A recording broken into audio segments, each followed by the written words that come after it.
स्वामी जी कहते हैं, find your fire, अपने सोर्स को पहचानो। स्वामी जी हम जवानों से पूछते हैं कि दोस्त तुम रोते क्यों हो? What makes you weep my friend? In you is all the power. तुम उदास क्यों हो? इस ब्रह्मांड की सारी शक्तियां पहले से ही तुम्हारी हैं। हम ही हैं जो अपने स्वरूप को नहीं पहचानते।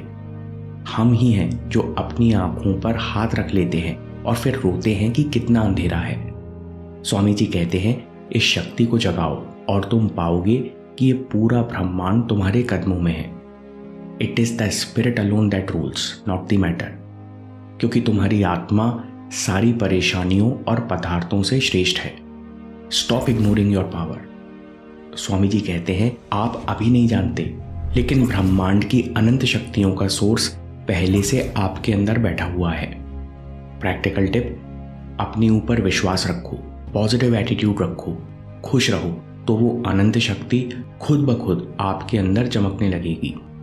खुद को जानने के रास्ते पर आपका कोई प्रयास खाली नहीं जाता।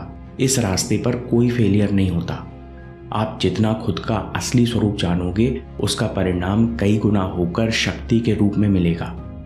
जो इंसान खुद की शक्ति का सोर्स जानने लगता है, ऐसे इंसान के लिए कॉन्फिडेंस कोई बड़ी बात नहीं रह जाती। दूसरी बात स्वामी जी कहते हैं, be driven to purpose. Purpose के लिए जीना सीखो। जब भी आप दिशाहीन होते हो, जब आपके पास कोई उद्देश्य नहीं होता, तो ऐसा लगता है कि इस दुनिया में मेरी कोई जगह नहीं, फिर कुछ सार्थक करने का मन नहीं होता। ऐसा लगता है कि मैं कुछ करूं या ना करूं, दुनिया को फर्क नहीं पड़ता। निराश होकर हम खुद को सस्ते नशे में डिप्रेस कर लेते हैं।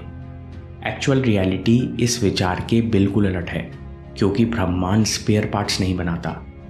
इस बात को प्रैक्टिकली समझो कि आपका जन्म एक खास परिस्थिति में हुआ।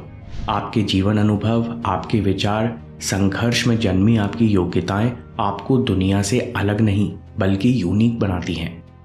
आपकी तरह आपका उद्देश्य, आपका रोल भी यूनिक है। Practical tip, your work is highest duty.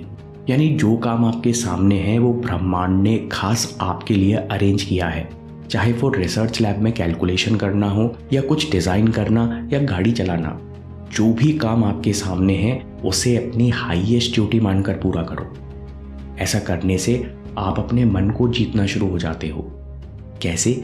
क्योंकि मन कभी कभी मक्कारी करता है, कभी कभी थक जाता है, लेकिन फिर भी आप अपना कर्तव्य पूरी निष्ठा से करते हो और समझने लगते हो कि मन और इंद्रियां कैसे नेगेटिव प्रभावों में उलझते हैं और इनसे कैसे बचना है।